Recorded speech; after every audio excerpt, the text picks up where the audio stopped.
ચોથા કાળમાં પણ એ દૃષ્ટિનો વિષય આપે છે અને આ પંચમ કાળમાં પણ એ પુરુષે દ્રષ્ટિનો વિષય આપ્યો. દ્રષ્ટિના વિષયમાં પ્રમત અપ્રમત દશાઓ નથી. પર્યાય માત્રનો જેમાં અભાવ છે અને અનંત ગુણથી જે સહિત છે, અનંત પર્યાયથી જે રહિત છે એવો પરમાત્મા દ્રવ્ય છે. એના ઉપર દૃષ્ટિ દેતા કર્તા બુદ્ધિ ને જ્ઞાતા બુદ્ધિ બે જાય છે. કર્તા બુદ્ધિ કેમ ગઈ કે પોતે અકર્તા એવો જ્ઞાયક છે, એના ઉપર લક્ષ કરતા હું જ્ઞાયક છું તો કર્તા બુદ્ધિ જાય છે, અને હું જ્ઞાયક છું તો જ્ઞાનમાં જ્ઞાયક જ જ્ઞેય થાય છે, પર પદાર્થ જ્ઞેય બિલકુલ થતો નથી. એના માટે સમયસારમાં એક શ્લોક લખ્યો છે આચાર્ય ભગવાને. લાવો ને સમયસાર ક્યાં?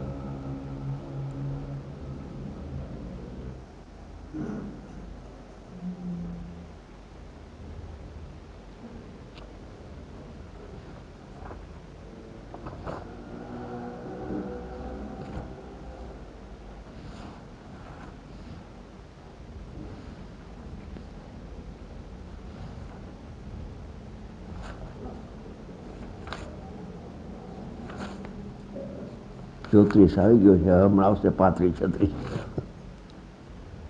36 આવી ગયો.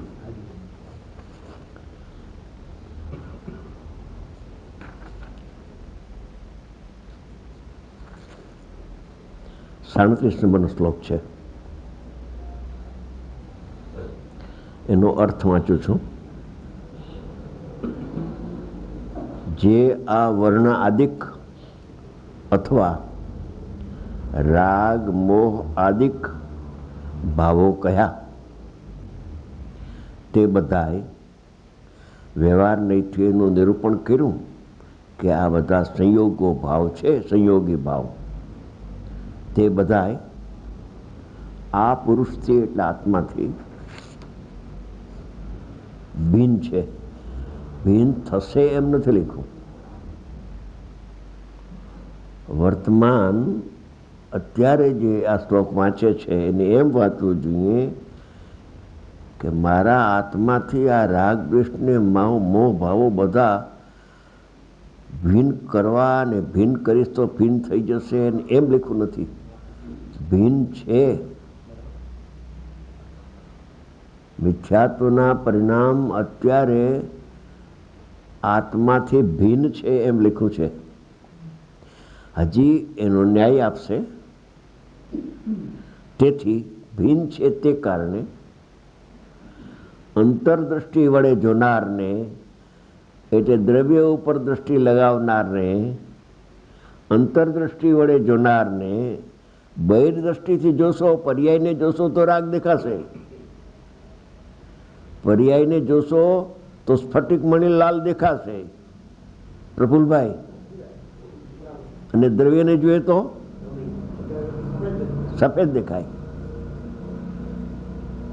અંતરદ્રષ્ટિ વડે જોનારને, એટલે તું અંતરદ્રષ્ટિ વડે જો આત્માને, બહિર્દ્રષ્ટિથી જોવાનું બંધ કરી દે. હવે રાગ તો છે ને, દુઃખ તો છે ને, કર્મનો સંબંધ તો છે ને, કર્મના ઉદયમાં જોડાય તો છે ને, આઠ કર્મનો બંધ તો છે ને. રેવા દે, રેવા દે, અત્યારે રેવા દે.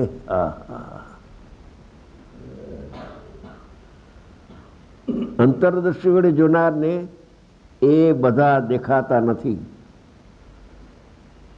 ભીના ભાવા નો દ્રષ્ટા. ભગવાન આત્માથી આ બધા ભાવો જે કયા પર્યાયમાં છે પણ એ આત્માથી ભિન્ન છે. હવે આગળ કહે છે ભિન્ન છે એ બધા દેખાતા નથી. તો એ દેખાતા નથી તો શું દેખાય છે? કંઈક દેખાવું જોઈએ ને. બીજું માત્ર એક ઓનલી માત્ર ઓનલી ફક્ત માત્ર એક અને સર્વોપરી તત્વ જ દેખાય છે. કેવળ એક ચૈતન્ય સ્વભાવ અભેદરૂપ આત્મા જ દેખાય છે. બીજું કાંઈ મને દેખાતું નથી. ત્યારે શિષ્ય કહે છે, સાહેબ ફરીથી એકવાર ડૂબકી મારીને કહો, મને એમાં કંઈ શંકા પડે છે કે આ છે એને કેમ દેખાતા નથી. શિષ્યએ ચોખવટ કરવા માટે પૂછ્યું કે સાહેબ આ અજ્ઞાની જીવની વાત કરો છો ને? કે હું અજ્ઞાનીની જ વાત કરું છું. ઠીક, તો બરાબર. તો પછી રાગ દ્વેષ છે પર્યાયમાં, તો કેમ દેખાતા નથી? સમજી ગયા કે એ જ કળા છે આ, કે અંતરદ્રષ્ટિ વડે જોનારને એ દેખાતા કેમ નથી? કે ભીના ભાવાનો દ્રષ્ટા, આત્માથી એ ભીન છે બધા. ભગવાન પરમાત્માથી એ બધા ભાવો હો તો હો, પણ મારાથી ભીન છે. એ ભાવો છે એમ પણ અમારે સિદ્ધ નથી કરવું, મારાથી એ ભીન છે. તો હમણાં નિયમસારમાં આવ્યું કે આ ભાવો બધા દૂર છે. એ દૂરનો અર્થ શું? તો ગુરુદેવે શું કર્યો કે મારામાં નથી એટલે દૂર, એવો અર્થ કર્યો ને. મારામાં હા, હવે એ હો તો હો, તારે લેવા દેવા શું? હા, તારે એના ઉપર લક્ષ કરી એને કર્મ બનાવવું છે અને કાં એને જ્ઞેય બનાવવું છે. તારી દ્રષ્ટિ વિપરીત છે. અત્યારે તું આ બધા પ્રશ્નો કરશ તર્કથી, તને વાર લાગશે બહુ, અને તને વાર લાગે એ અમને ગમતું નથી. અમારી પાસે આવ્યો અને તને વાર લાગે એવી વાતો કરશ, અમને ગમતું નથી. હા પાડ તો હાલત થઈ જશે ભાઈ. ભીના ભાવા નો દ્રષ્ટા, ભગવાન આત્માથી એ પરિણામો બધા ભીન છે. તે કારણે અંતરદ્રષ્ટિ વડે જોનારને એ ભાવો કોઈ દેખાતા નથી. આગળ વધીને તો ગુરુદેવે કહ્યું કે કેમ દેખાતા નથી? કે એ અવસ્તુ છે માટે દેખાતા નથી. જો તો ખરા, એની મસ્તી તો જુઓ આ ગુરુની. પણ પોતાની કલ્પનાથી જે બાંધી રાખ્યું, જે માની રાખ્યું છે, એ માન્યતાને છોડતો નથી, હઠ કરે છે. હઠ તજી દે. હઠ તજો મત જાઓ ગિરનાર આવે છે ને ઓલામાં રાજુલને સંવાદમાં. હવે હઠ છોડી દે ને તું, અંતરદ્રષ્ટિથી એકવાર જો. ત્યારે શિષ્ય કહ્યું કે હજી એકવાર ડૂબકી મારીને ફરીથી જોઈને કહો, ખૂણે ખાંચ કે રાગ રહેતો તો છે. એટલે ડૂબકી મારી દઉં. એને 6ઠા 7મા ગુણસ્થાન વાળાને કહ્યું શું ને ડૂબકી લગાવીશું. હે, આ 6ઠા 7મા વાળા છે ને. ચોથા વાળા જ કે ભાઈ હું જ્યારે ફરીથી નિર્વિકલ્પ થઈશ ને ત્યારે તને કહીશ. એને ટાઈમે લાગે, બધાને ટાઈમ લાગે એવું નથી. એક દિવસમાં અનેક વાર થઈ શકે. તો ડૂબકી મારીએ ને, ડૂબકી મારીને બહાર નીકળ્યા કે મેં અંદર જઈને બહુ તપાસ કર્યો તારા પ્રશ્નનો, બહુ જોયું, આખા આત્માના અંદર ફરી મળ્યું મારું જ્ઞાન, પણ મને ક્યાંય રાગ દેખાતો નથી. છે નહીં, એમાં ક્યાંથી દેખાય? એમાં તો જ્ઞાન ને દર્શનનો દરિયો છે, ભર્યો છે અંદર. એ છે એ દેખાય છે, બીજું દેખાતું નથી. માટે કર્તા બુદ્ધિ ને જ્ઞાતા બુદ્ધિ દ્રવ્ય દ્રષ્ટિથી જ જશે. વિચારથી એનો નિર્ણય થઈ શકશે પણ જશે નહીં એમ. પણ નિર્ણય કરીને જો એમાં પરિપક્વ સ્થિતિ એની એવી થઈ જાય ને અપૂર્વ કોઈ નિર્ણય આવી જાય તો એને કાં અંતર્મૂર્તમાં અને કાં થોડા ટાઈમમાં અનુભવ થાય છે.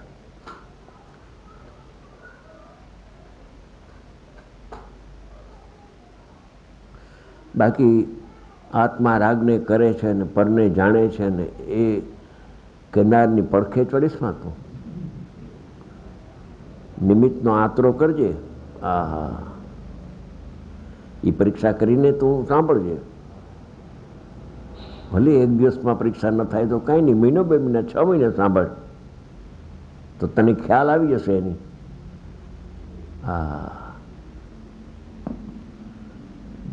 અનુભવ ન હો તો કાંઈ નહીં, પણ એને દ્રવ્ય દ્રષ્ટિનું જ પ્રતિપાદન કરવું જોઈએ. તો 100 પર બેયનું હિત થાય.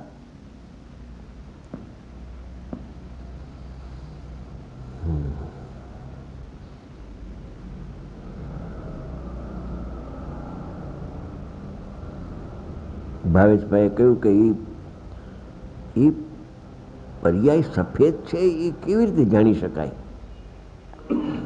એ વખતે મનમાં થયું કે પ્રશ્ન બહુ સારો.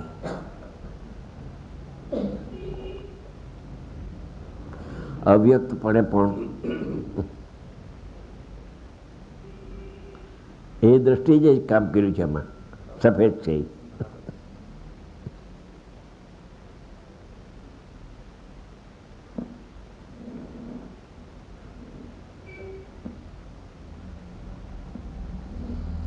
બોલો, કઈક પ્રશ્ન કાઢો. હવે આ તો વાત પૂરી થઈ ગઈ બધી. ફટકડી નાખી એટલે ભેદના ફટકડી તમે વાત કરી ને, ડોળા પાણીમાં ફટકડી નાખી. હા હા, આ ભેદના ભેદના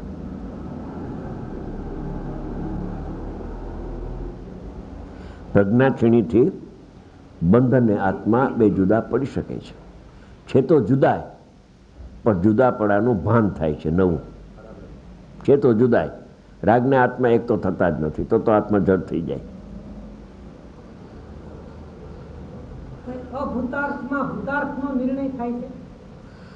ભૂતાર્થના નિર્ણયમાં આ અભૂતાર છે એ નિર્ણય થાય. અભૂતાર્થ ઉપર નજર રાખતા અભૂતાર્થનો નિર્ણય ન થાય. ભૂતાર્થ ઉપર નજર આવતા જ આ બધું મારામાં છે જ નહીં, મારી ભ્રાંતિ હતી.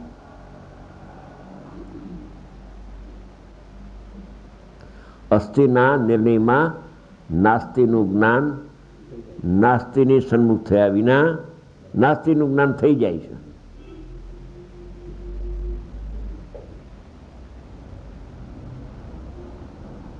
આ ભીના ભાવા નવ દ્રષ્ટા કહ્યું, નાસ્તિનું જ્ઞાન કેને થયું?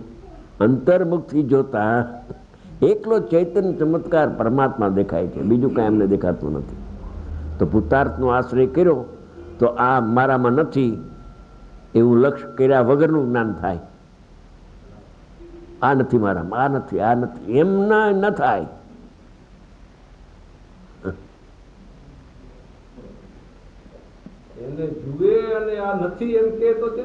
ક્યાંથી થાય? તો એ જ્ઞેય ગયું એનું. ખરેખર તો એ ધ્યેય થઈ ગયું એનું. ભાવેશભાઈ એવું છે કે રાગ મારામાં નથી એમ હું જાણું છું. શું જાણે છે? કે રાગને જાણે છે. કેવી રીતે જાણે છે? મારામાં નથી એમ જાણું છું. હા, એટલે અમને ખબર પડી ગઈ કે રાગ તારામાં જ છે. તને રાગ યાદ કેમ આવે છે? તને રાગ તારી જીભે રાગ કેમ ચડ્યો? ભગવાન નાયક આત્મા કેમ ન તારી જીભે આવ્યો? એવું છે. જીભે જ ના આવે જ્યાં દ્રષ્ટિનો વિષય, એને કેદી દ્રષ્ટિ પ્રાપ્ત થશે કે નહીં થાય ભગવાન જાણે.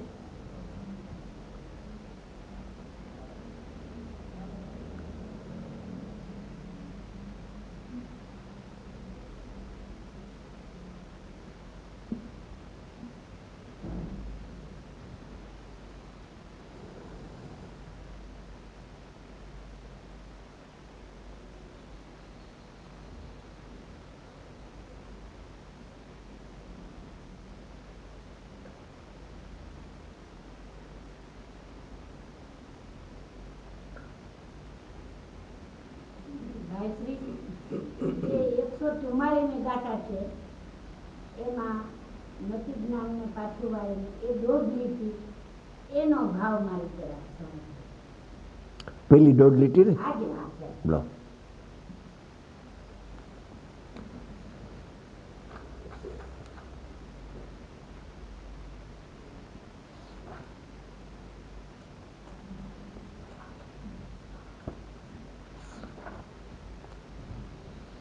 પ્રથમ શુદ્ધ જ્ઞાનના અવલંબન વડે ત્યાંથી શરૂઆત આવશે.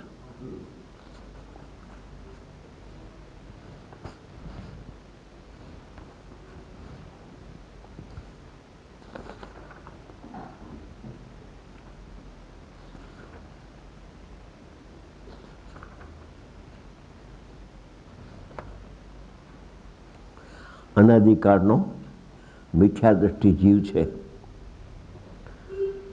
એને એ શરૂઆત કેવી રીતે કરે છે, અને શરૂઆત કર્યા પછી એ પૂર્ણ થઈ જાય છે, એટલે સમ્યક દર્શન થઈ જાય છે. એવો જીવ લેવો, આમાં એવો જીવ લીધો છે. પ્રથમ અને પશ્ચાત, પ્રથમ શું કરવું અને પછી શું કરવું, એ બે ભાગ પાડ્યા. એમાં આમાં છે એ વાંચું છું. પ્રથમ, શ્રુત જ્ઞાનના અવલંબનથી, શ્રુત જ્ઞાનના અવલંબનથી એટલે દ્રવ્ય શ્રુતના અવલંબનથી, પછી સવિકલ્પ ભાવ શ્રુતના અવલંબનથી, પછી સવિકલ્પ સંવેદનના અનુભવથી, આલંબનથી જ્ઞાન સ્વભાવ આત્માનો નિશ્ચય કરીને. ભગવાન આત્મા તો જ્ઞાનમય છે, રાગમય છે જ નહીં. આ પ્રથમ શું કરવું? પહેલા કે પહેલા ને કંઈક પછી તો હોય ને, કે હા પહેલા ને પછી છે અમારામાં, કે તમે કઈ વ્યવહારને જાણો છો કે હા વ્યવહારની વાત અમે કરી, આ પહેલી લીટી વ્યવહારની છે. હજી નિશ્ચય કરવાની વાત છે, અનુભવ તો પછી થશે. તારો નિશ્ચય નિર્ણય ખોટો છે. આગમ પરમાગમ અને ગુરુ કહે છે કે પ્રથમ તો શુદ્ધ જ્ઞાનના અવલંબનથી, એટલે નિમિત્તપણે દ્રવ્યશ્રુત છે જીનવાણી નિમિત્તપણે, અને ઉપાદાનપણે